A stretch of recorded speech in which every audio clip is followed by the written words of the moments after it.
What's up, people? It's your boy Josh Healey. I'm here in Oakland, California, the hometown of Huey Newton, the Splash Brothers, and that dude from Hanging with Mr. Cooper. Oakland is a city that pushes the radical edge, and I'm here at a spot that's pushing that edge in delicious new traditions, Full Harvest Farm.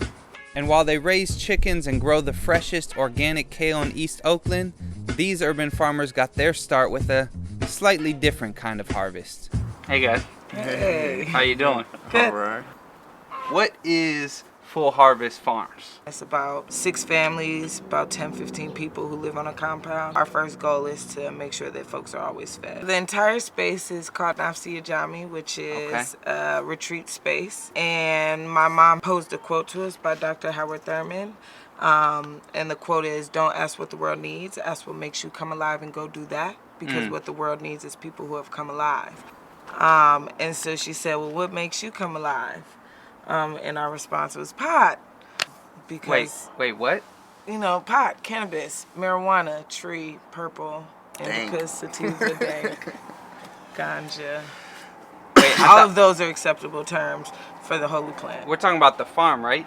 Right. We're going to get to that. Okay, all right. So we just started growing copious amounts of pot. We started planting other plants, right? Intercropping. It's called companion planting. And so through that process, we, threw some tomatoes in there, planted a grapevine. This is, pineapple guava. As we, grew plants that season, with the weed plants, we figured out that we like growing other plants just as much as we like growing weed plants. Then after that, it just kind of like, ballooned into this thing where, this is something that I want to do for the rest of my life. That is awesome. Yeah, most people call it the gateway drug. We call it the gateway plant. I haven't started smoking crack. I'm not on heroin. But I do plant me a mean tomatoes. This is nasturtium. Nasturtium. It's a ground cover. People use it for companion planting.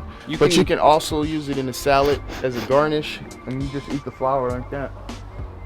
And you can eat the leaves too. But the flower is better. Yo, I never ate a flower before. Yeah, man, go on ahead. That shit's delicious. Here go another one. What are some of the things that you did not expect that you had to learn the hard way? Well, the first thing was that goats like weed just as much as we do. I knew it. They only like it in its vegetative stage. Okay. So what Region did was just held the plant that was ready to harvest, and then they did the trimming for us. So that's been real effective. But yeah, she took down the whole crop. Walking around, these animals are running everywhere and flying everywhere. It seems like they run this place. You don't put them in cages or anything? Like, tell me about that. There's been a lot of back and forth around that. Watch how you say this. I've been lobbying a lot to lock up the animals, but Karissa makes a very, very good point. And I've been able to experience it as far as like going to other farms and seeing the chickens when they locked up or seeing the other animals when they locked up. They just don't look as healthy as our chickens, right? And, he's formerly incarcerated, so he should be aware of what that does to somebody's ability to feel free and nourished and alive.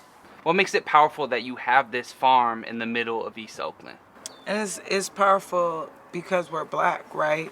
People who were forced to work the land, to reclaim that, because, we forget that our legacy here on this continent is minute compared to our legacy where, in Africa, where we're indigenous to, and it's in our bones, it's in our blood to work the land. This is a unique space, right? To really imprint sustainability and how we can, grow our own food and how we can sustain ourselves. I sit with a lot of conflict around just this being like our space and our land, right? Because really it can't be. It has to be for the people. So this is our beauty chicken. Whoa, there's a chicken inside. She's sitting on some eggs. Can I grab one? You can grab these two. And then you can go feed this one to Pumbaa and she'll be your friend. Go ahead, Pumbaa.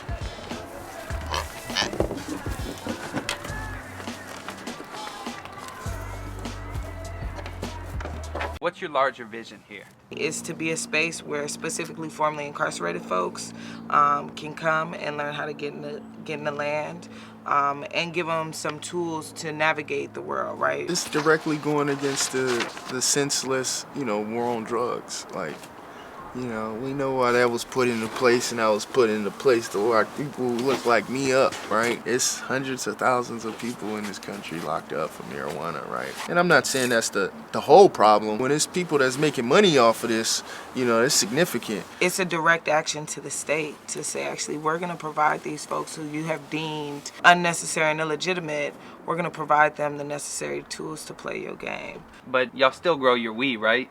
Of course. Okay. Of course. That's what got us into the game. All right, so y'all haven't left your roots? No, we're never going to leave the roots. We will always grow pot. That's the way that we came in, and that's the way we feel like a lot of other folks can come into basically building a relationship with the earth. I'll smoke to that.